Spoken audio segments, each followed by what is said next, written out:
Baik, boleh di-record ya. Oke, sebelumnya Assalamualaikum warahmatullahi wabarakatuh. Waalaikumsalam warahmatullahi wabarakatuh. Perkenalkan, nama saya Sekartawang Hindrasti dari tim penilai selaku moderator pada acara diskusi kali ini. Di diskusi kali ini kita akan membahas materi tentang pertanian cerdas, pertanian masa depan. Kemudian saya akan menyampaikan teknis pada diskusi kali ini, yaitu yang pertama, perkenalan dan penyampaian pendapat dari tiap anggota. Pendapat tidak boleh mengandung unsur sara. Anggota juga dapat menyampaikan pertanyaan, sanggahan, ataupun tambahan terhadap pendapat anggota yang lain. Yang kedua, setelah diskusi semuanya sudah selesai, masing-masing kelompok dari tim pemasaran dan penanya menyampaikan closing statement terkait materi yang sudah didiskusikan. Kemudian yang terakhir, tim penilai akan menyampaikan hasil penilaian terkait dengan diskusi yang telah dilakukan. Oke, pertama-tama kita mulai dari tim pemasaran pembicara 1. Silahkan.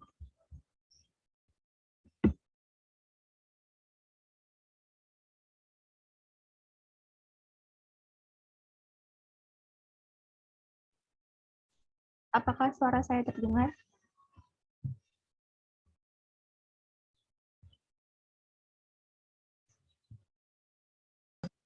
Ya, perkenalkan nama saya Andi Nabil Rangga Ramani Somang, bisa dipanggil Rangga, dari tim pemasaran.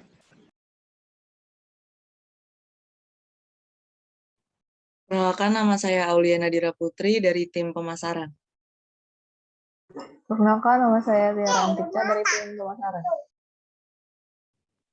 Perkenalkan, nama saya Niken Seftiawati dari tim pemasaran. Perkenalkan, nama saya Eva Mariani dari tim pemasaran.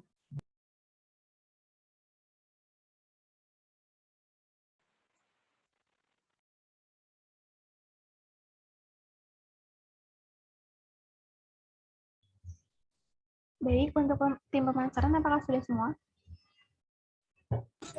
Sudah. Oke, selanjutnya dari tim penanya, silahkan. Assalamualaikum warahmatullahi wabarakatuh. Perkenalkan, nama saya Salana Panurdina dari tim penanya. Saya Monika Saryani dari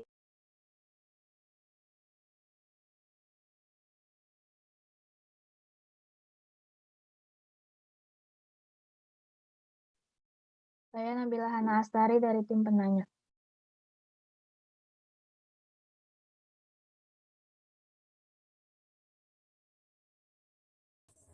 Perkenalkan, nama saya Pandu Jadi Pamungkas dari tim penanya.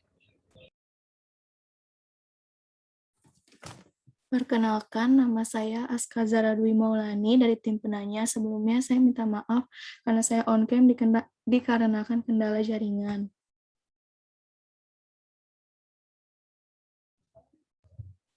Oke, selanjutnya dari tim penilai. Perkenalkan, nama saya Sekartawang Hindrasti dari tim penilai. Perkenalkan, saya Sakila Kalsum dari tim penilai. Perkenalkan, saya Audrey Sari dari tim penilai.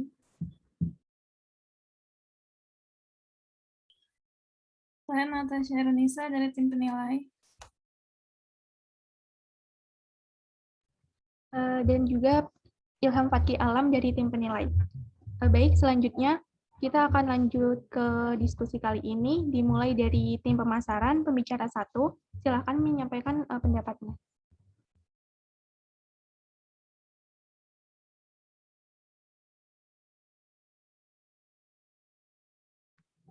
Oke, sebelumnya perkenalkan kembali, nama saya Eva Mariani. Jadi saya akan sedikit menjelaskan mengenai pertanian cerdas.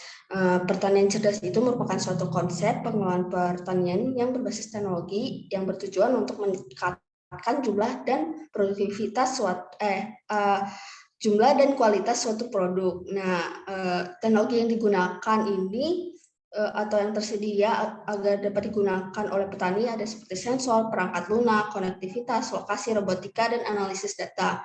Nah, dalam pertanian cerdas, faktor pendorongnya itu ada IoT, di mana IoT ini merupakan suatu cara untuk mengukur dan mengontrol faktor pertumbuhan pada industri pertanian menggunakan mesin sensor yang berbasis data. Nah, IoT ini merupakan solusi untuk pemecah masalah pada pertanian. Seperti yang pertama ada pertanian presisi, di mana membuat pertanian agar lebih terkontrol dan akurat. Lalu ada peternakan ternak presisi, di mana untuk memantau kebutuhan hewan ternak agar dia dapat mendapatkan perlakuan yang lebih baik dan benar, seperti itu. Selanjutnya akan dilanjut oleh rekan saya yang bernama Aulia.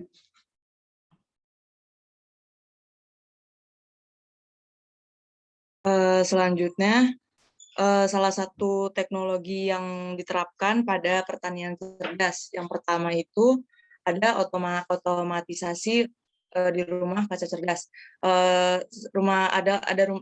Seperti yang kita tahu, ada rumah kaca tradisional, yaitu mengontrol parameter lingkungan melalui intervensi manual atau mekanisme kontrol proporsional, tetapi akan mengakibatkan hilangnya produksi, kehilangan energi, dan peningkatan biaya tenaga kerja. Tetapi rumah kaca pintar yang digerakkan oleh IoT dapat memantau serta mengontrol iklim, menghilangkan kebutuhan akan intervensi manual.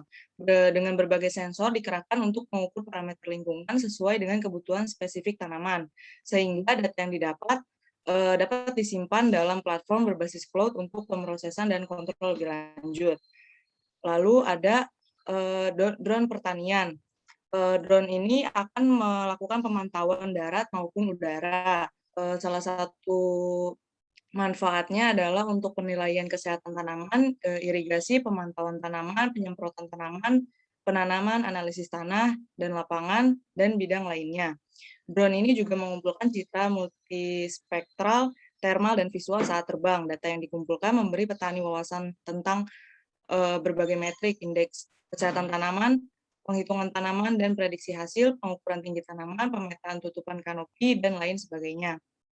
Selanjutnya, ada smart agriculture menggunakan penggunaan GPS mapping dalam precision agriculture. Dengan kelebihan menurunkan biaya produksi, menurunkan risiko polusi lingkungan oleh penggunaan bahan kimia yang berlebihan. Selanjutnya ada penggunaan robot dalam produksi pertanian. Penggunaan robot ini dilakukan dari tahap awal, mulai dari penyiapan lahan, penanaman, kontrol tanaman terhadap hama dan penyakit, lalu pemanenan. Selanjutnya ada Internet of Food and Farm 2020. Adanya Internet of Things dan Internet of Medical Things bergabung dijadikan satu menjadi Internet of Food.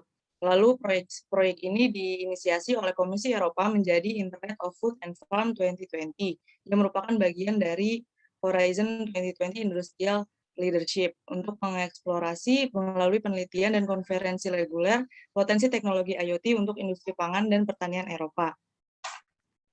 Selanjutnya akan dilanjutkan oleh rekan saya, Niken.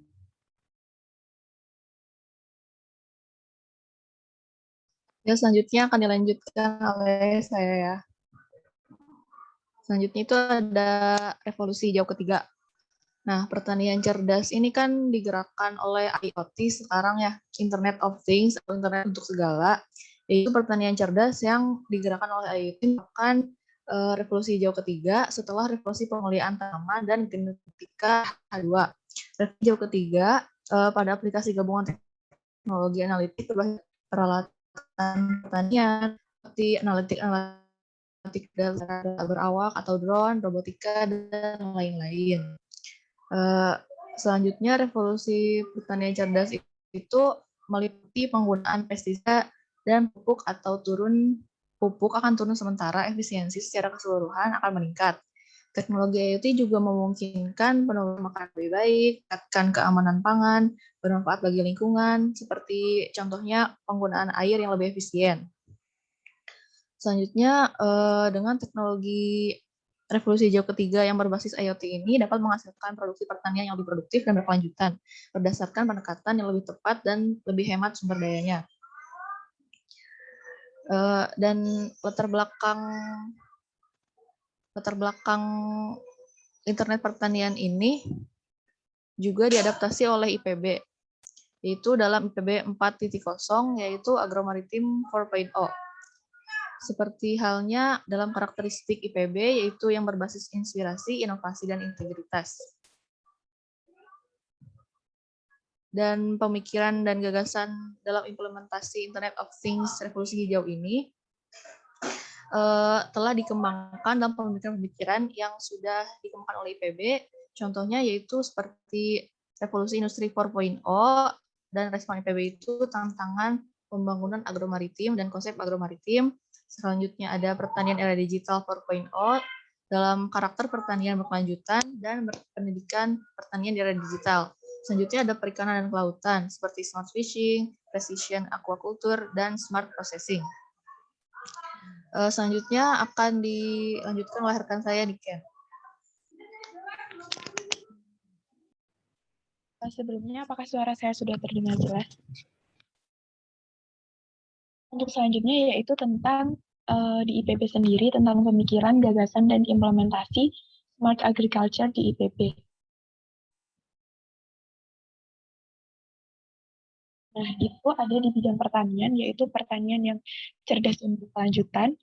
Dan untuk di bidang perikanan, yaitu tadi seperti yang dijelaskan oleh Saudara Tiara, ada smart fishing, precision aquaculture, dan smart processing. Dan untuk bidang peternakan, itu adalah teknologi digital yang digunakan di bidang peternakan untuk menghasilkan hasil peternakan. Dan selanjutnya itu ada bidang kehutanan, yaitu bidang kehutanan yang menuju 4.0. Lalu selanjutnya, untuk bidang pertanian sendiri, itu ada bertani secara hidroponik. Pertanian hidroponik adalah pengetahuan dan cara bercocok tanam yang tidak menggunakan media tanah, yaitu menggunakan media air dan unsur hara sebagai penunjang dari pertumbuhan tanaman itu sendiri. Nah, untuk pertanian secara hidroponik ini, banyak untuk bunga-bungaan itu banyak dikembangkan di negara seperti Amerika Serikat, Italia, Swedia, dan lain-lain. Dan untuk sayuran sendiri itu lebih banyak dikembangkan di negara seperti Jepang, Arab, Indonesia, dan lain-lain. Dan untuk teknik hidroponik sendiri, ini adalah static aerated teknik, yaitu static di sini itu berarti pasif, yaitu sistem yang pasif karena tidak menggunakan sumber energi dari luar. Yang kedua ada nutrition film teknik, dan yang ketiga ada ebb and flow teknik. Yang keempat ada deep flow teknik, dan yang kelima ada aerated flow teknik. Selanjutnya akan dijelaskan oleh Rangga. Ya, terima kasih. Niken, ya seperti yang telah dijelaskan oleh Niken tentang teknik hidroponik. Nah, keuntungan bertani hidroponik juga yang pertama tuh nutrisi dan air dapat diakses setiap saat. Terus nggak perlu pengolahan tanah. Terus nggak perlu juga rotasi tanaman. Yang keempat, hasil seragam dan hasil lebih tinggi. Terus yang kelima, produknya lebih bersih. Yang keenam, tenaga kerja lebih sedikit atau bisa juga dibilang lebih efisien. Nah, terus yang ketujuh, lebih mudah dalam pemeliharaan. Yang kedelapan, lebih mudah dalam mengganti tanaman baru bila diperlukan.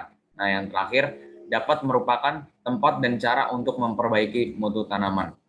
Nah, selanjutnya implementasi smart agriculture dalam urban farming. Nah, contoh dalam urban farming itu ada namanya vertical culture atau kayak bertani tapi bukan dalam horizontal gitu, bukan dalam tanah lapang tapi secara vertikal gitu, dalam bentuk gedung. Pertaniannya di situ tempat pengolahan bidang-bidang pertaniannya dalam bentuk vertikal, jadi menjulang ke atas, biasanya di gedung-gedung tinggi gitu. Nah, jadi industri hidroponik sayuran indoor dengan sistem vertikal gitu. Karena ini termasuk praktik precision farming system. Biasanya ada di negara maju sih. Nah, gitu. Contohnya tuh ada di ini nih, across di Fukuoka, Jepang. Nah, ya. Vertical farming. Jadi kayak hidroponik, cuman vertikal gitu, menjulang ke atas di gedung-gedung. Nah, ada juga smart technology untuk wall garden. Jadi vertical garden atau vertical greenery merupakan tanaman yang disusun secara vertikal dan dapat menciptakan iklim mikro yang spesifik di sekitarnya karena tanaman berperan penting dalam keseimbangan lingkungan. Nah, jadi tanaman-tanamannya itu ini tuh ada di Aston Hotel, di Hotel Aston di Sentul City. Jadi tanaman-tanaman itu menempel di sekitar dinding gedung, luar gedung. Jadi tanamannya menempel terus kayak gitu. Itu namanya wall garden. Itu tadi manfaatnya dalam keseimbangan lingkungan. Terus pengaplikasiannya ke dalam kota-kota besar itu ini masih konsep sih. Ada namanya Forest City Johor di Johor, Malaysia. Namanya Forest City, ya itu bisa meraup 100 miliar USD. Nah, itu jadi kayak apa ya, kota futuristik yang cerdas dan hijau yang menggabungkan lingkungan, teknologi dan teknologi mutakhir untuk menciptakan ekosistem ruang kerja yang ideal. Nah, jadi ya satu kota itu hijau-hijau semua gitu lah. Nah, terus ada juga di Cina, Liuzhou itu dua-duanya masih konsep ya. Bukan konsep sih, masih dalam pembangunan kayak. Ya gitu. Ya udah, sekian dari kami. Apabila ada pertanyaan, silakan. Baik, terima kasih untuk tim pemasaran atas pemaparan materi dan juga pendapatnya. Oh ya, saya izin mengingatkan karena ini sifatnya diskusi, jadi bebas ya, boleh ada sanggahan ataupun pertanyaan ataupun tambahan untuk pendapat dari anggota yang lain. Baik, selanjutnya dilanjutkan oleh tim penanya. Silakan. Izin bertanya. Tadi untuk yang vertikal itu ya, tanaman yang vertikal, bagaimana sih cara si tumbuhan itu mendapatkan cahaya matahari yang sama gitu? Kan yang di bawah pasti ketutupan tuh sama yang di atas, atau gimana gitu bayangan yang ininya pasti ketutup gitu. Gimana caranya supaya dapat matahari yang sama gitu, cahaya matahari yang sama buat nutrisi si tumbuhan itu sendiri? Makasih. Oke, izin menjawab. Jadi ada biasanya kan itu gedung vertikal ya, kayak menjulang ke atas. Nah, di atas gedung itu ada panel surya. Nah, biasa ada panel surya. Terus kalau untuk kena cahaya matahari dia juga, soalnya kan gedungnya itu full kaca gitu. Jadi ya bisa, terus udah dibantu juga panel surya. Terus dalam setiap ruangan gedung juga kalau masalah teknik perairannya ada ya aja, ada aeroponik, ada hidroponik juga gitu. Ya begitu aja sih. Oke, terima kasih. Sama-sama.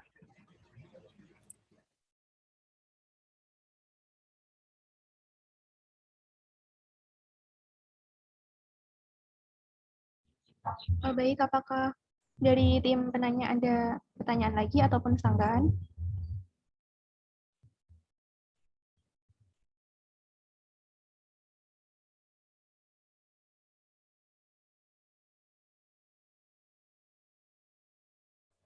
Izin bertanya. Kan pertanian cerdas ini lekat kaitannya sama internet ya. Dan terus kan di beberapa daerah di Indonesia ini kan masih ada yang terkendala jaringan gitu. Nah, untuk daerah-daerah gitu tuh bisa nggak sih diterapin pertanian cerdas, dan solusinya gimana? Terima kasih.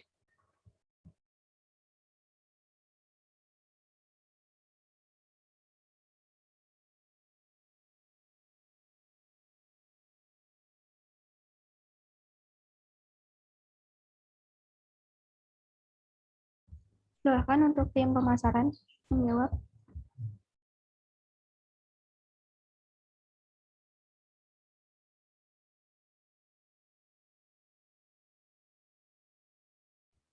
Apakah suara saya terdengar?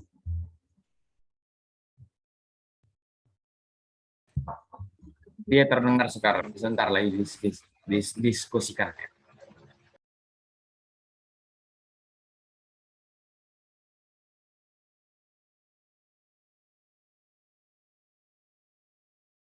Atau Sekar, sepertinya ditampung dulu aja, yang mau nanya lagi boleh. Oke, kalau gitu dilanjut oleh penanya selanjutnya, tim penanya. Silahkan. Mungkin ditampung 2 dulu ya. Tadi kan udah 1, jadi 1 lagi. Oke.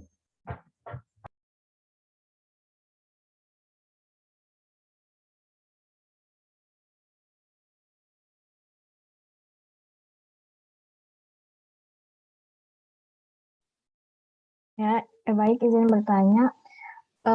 Kan smart agriculture ini kan erat kaitannya dengan teknologi kan. Nah, teknologi ini juga kan bisa ada errornya gitu.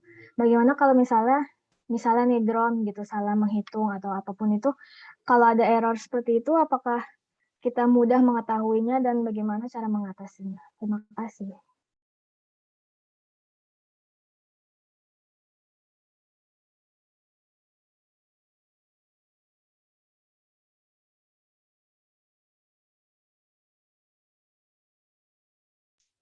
Ya, izin menjawab pertanyaan dari Pandu ya tadi.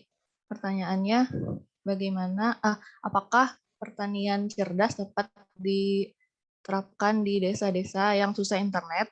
Nah, itu jawabannya bisa. Karena pertanian cerdas itu memang ditujukan untuk pembangunan pertanian yang tadinya tradisional untuk menjadi lebih modern.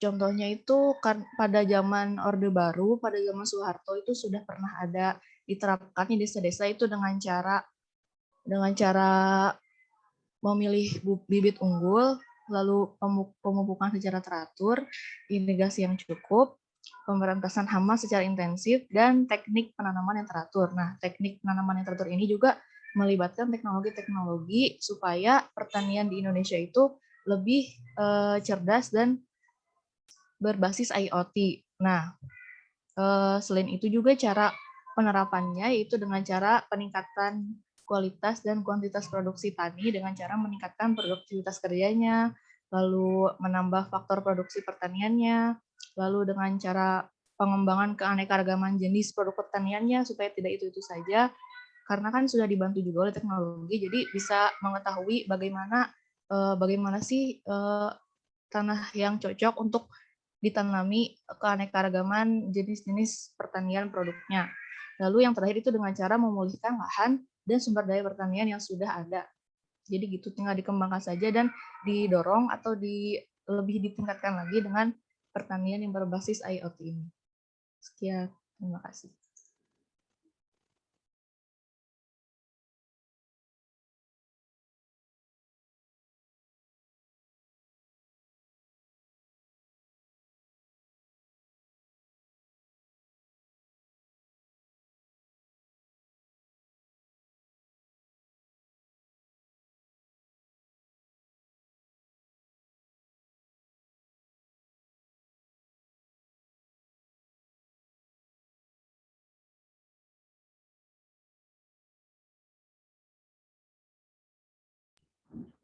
Baik, untuk pertanyaan selanjutnya, apakah sudah bisa dijawab?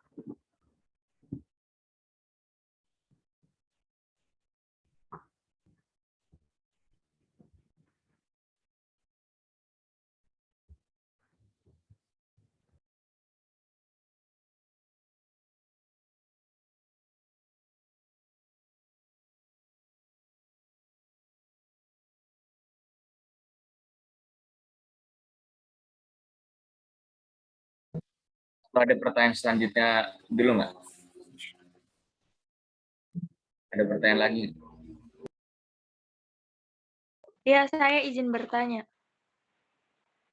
Tapi maaf ya, off-cam karena jaringannya agak sedikit lag. Oke, mau nanya, ini kan smart agriculture ya, terus kebanyakan memakai teknologi, sedangkan para petani itu banyaknya petani-petani yang udah usia lanjut gitu kan, udah tua ibaratnya.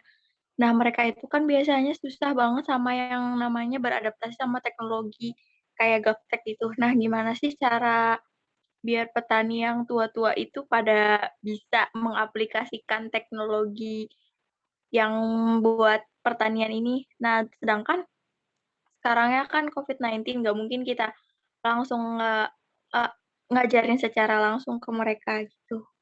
Nah, sedangkan pemuda-pemudanya sendiri itu kan, agak kurang sama bidang pertanian. Nah, itu gimana caranya? Terima kasih.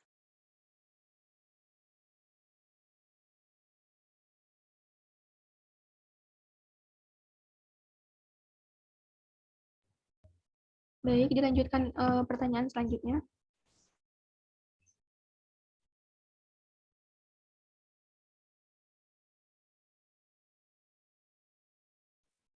Baik, saya izin bertanya. Sebelumnya juga saya minta maaf karena off cam. Nama saya Aska Zahra. Saya cuma ingin bertanya menurut pendapat kelompok kalian.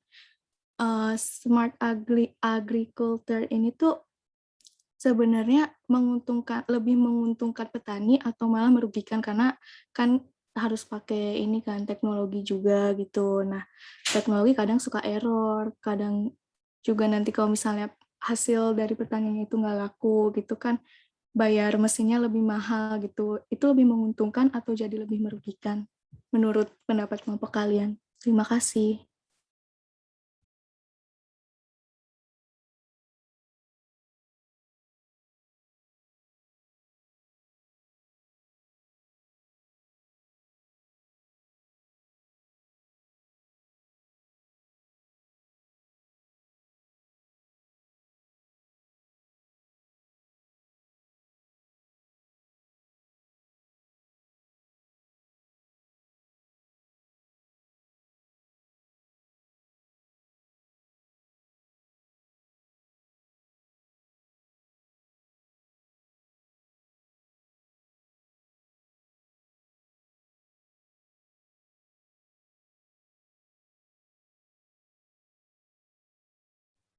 Baik, selanjutnya kepada tim pemasaran, silakan untuk menjawab pertanyaan.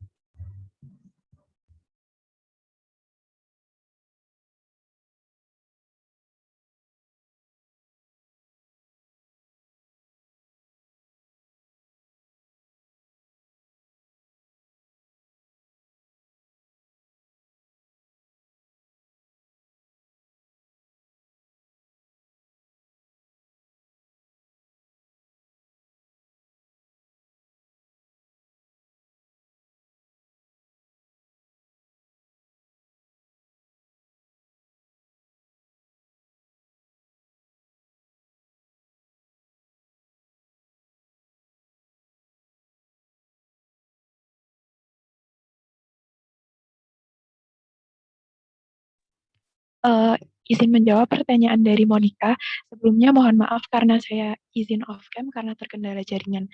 Nah, di sini yang pertama ingin saya sampaikan yaitu tentang penyuluh pertanian. Jadi dalam pertanian itu karena ini berbasis IoT, jadi dibutuhkan para penyuluh pertanian yang menjadi ujung tombak pembangunan pertanian. Seperti yang disampaikan Monica tadi, kalau banyak petani yang sudah berusia lanjut dan mungkin tidak terlalu paham mengenai teknologi dan mungkin bisa dibilang gaptek.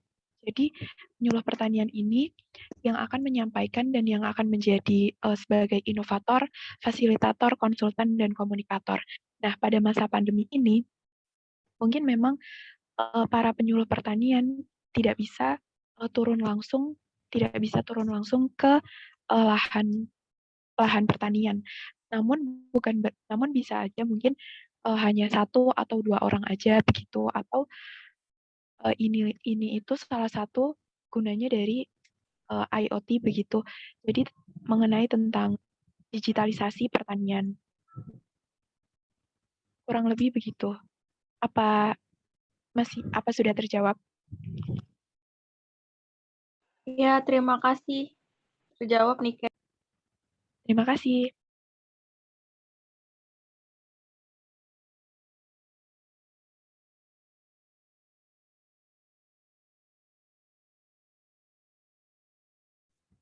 Baik, untuk pertanyaan selanjutnya, silakan dijawab oleh tim pemasaran.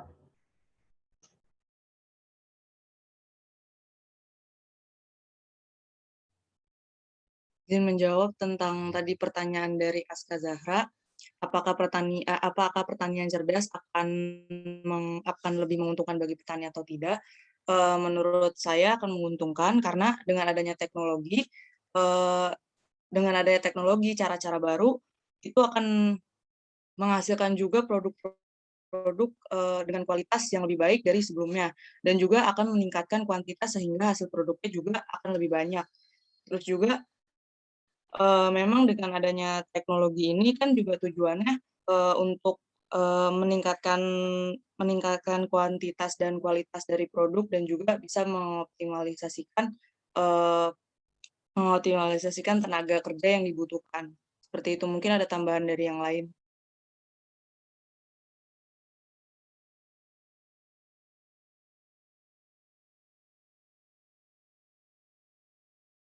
Ya, izin menambahkan, jadi dari pertanyaan dari Aska tadi ya, jadi smart agriculture ini mungkin emang pastinya tentunya ada dampak positif, ada dampak negatifnya gitu. Kalau misalnya dari kalangan bidang lowongan kerja gitu, kalau dari petani ya mungkin negatif. Cuman tapi kalau misalnya dalam kemajuan pertanian itu positif. Jadi ya relatif gitu. Bisa secara garis besar relatif bisa disebut dampaknya positif, bisa juga negatif. Jadi ya begitu, sekian.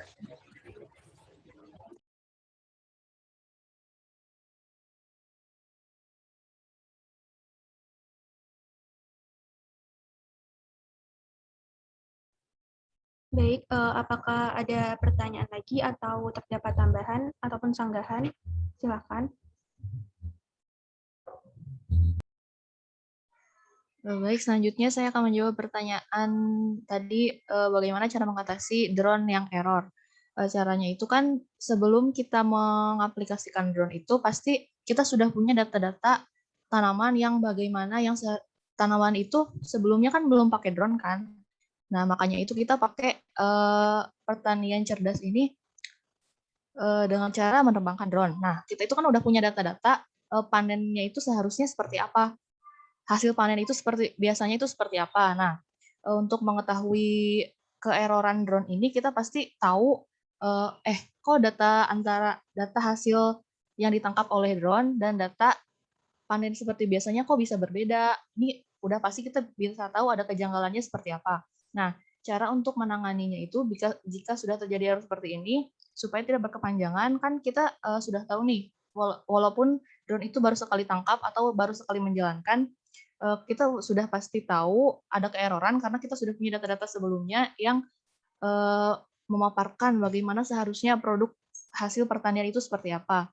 Nah, cara untuk menangani drone error ini, kita tidak boleh memaksakan diri untuk menerbangkan drone-nya secara terus-menerus. Lalu kita harus menerbangkan drone-nya di ruang terbuka supaya GPS dari drone-nya ini tidak tidak error gitu. Karena drone ini harus diterbangkan di ruangan terbuka. Pilihlah halaman belakang rumah atau lapangan terbuka. Bangunan tinggi dan struktur besi itu dapat mempengaruhi akurasi kompas di drone maupun sistem GPS-nya. Lalu sebelum memulai menerbangkan drone itu, perhatikan dengan seksama di mana letak bangunan, pohon, tiang, dan perhatikan juga lalu lalang agar tidak ada orang yang kejatuhan drone. Lalu hindari juga area dekat Wi-Fi dan sinyal radio. Lalu jangan menerbangkan drone di atas danau karena drone itu gak waterproof. Dan kalau menerbangkan drone itu di area yang ada bangunannya, pastikan settingannya itu sudah benar-benar terpasang dengan baik supaya tidak terjadi kesalahan yang nantinya akan berakibat fatal. Sekian, apakah dapat terjawab? Sudah terjawab, terima kasih. Ya, sama-sama. Baik, apakah ada tambahan dari tiap kelompok?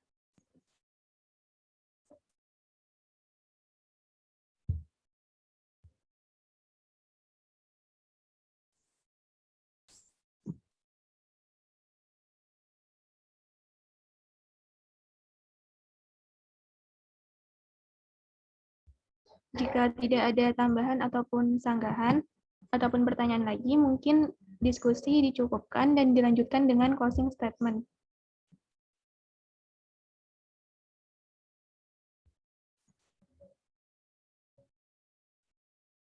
Baik, sepertinya sudah cukup. Selanjutnya closing statement dari tim pemasaran, silahkan.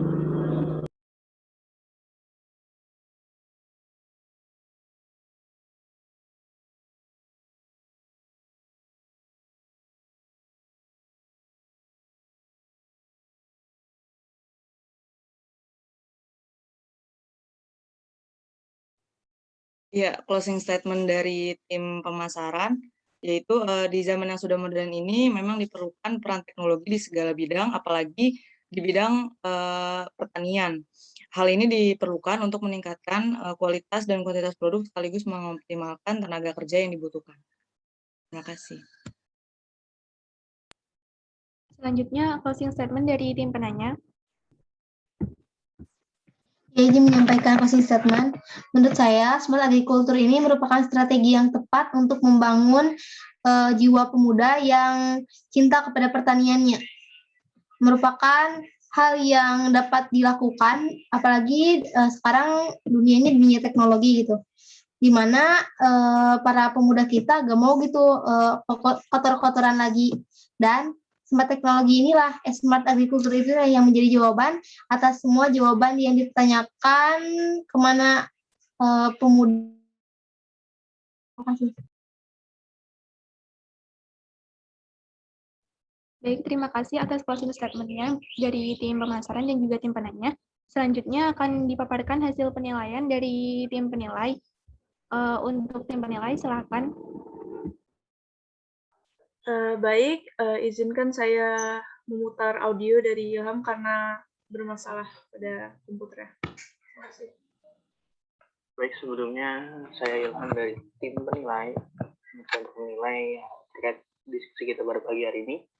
Menurut saya dari tim penanya maupun dari tim pemasaran sudah memahami topik diskusi kita pada pagi hari ini. Dari sisi pemasaran sudah dengan baik menjelaskan manfaat-manfaat dari smart agriculture, berikut dengan mengikuti perkembangan zaman saat ini, pertanian pintar itu sangat dibutuhkan, dan sebaliknya dari tim penanya pun sudah dengan baik mengkritisi terkait kekurangan-kekurangan apa dari kebijakan pertanian pintar ini dan keraguan-keraguan apa dari kebijakan pertanian pintar ini. Jadi cukup baik untuk diskusi kali ini. Terima kasih kepada tim pemasaran, penanya, dan dari rekan-rekan saya tim penilai. Sekian, terima kasih. Baiklah, dilanjutkan dari penilaian dari saya sendiri. Saya Sakila Kalsum, izinkan saya menyampaikan penilaian saya. Yang pertama, pada tim pemasaran sudah cukup baik dalam memasarkan dan menjelaskan mengenai materi pertanian dan kaitannya terhadap peradaban manusia dalam waktu yang singkat ya. Kalian mampu menjelaskan dan memasarkan materi dengan baik. Untuk tim penanya sudah bagus, pertanyaan yang ditanyakan sangat kreatif, kritis, juga jelas dari seluruh tim. Kerjasama juga sudah cukup bagus. Mungkin itu saja penilaian dari saya. Terima kasih. Baik, penilaian dari saya, dari tim pemasaran untuk penyampaian pendapat dan materinya udah bagus. Setiap anggota lancar semua dalam menyampaikan pendapatnya dan dapat menjawab pertanyaan dari tim penanya dengan baik.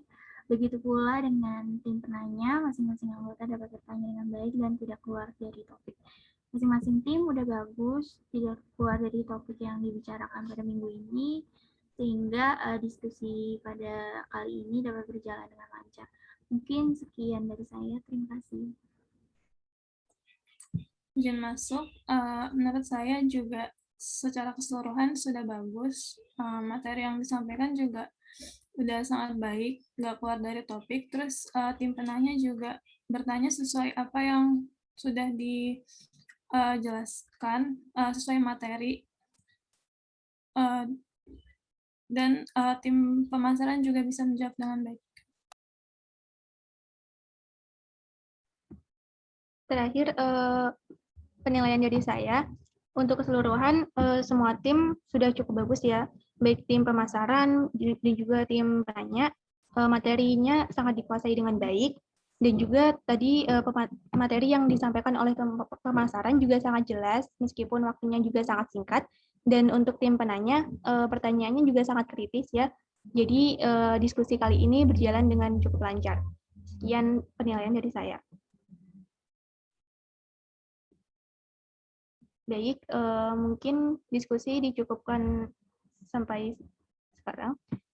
Selanjutnya kita tutup saja ya diskusi kali ini. Wassalamualaikum warahmatullahi wabarakatuh. Waalaikumsalam warahmatullahi wabarakatuh. Waalaikumsalam warahmatullahi Terima kasih semuanya. wabarakatuh.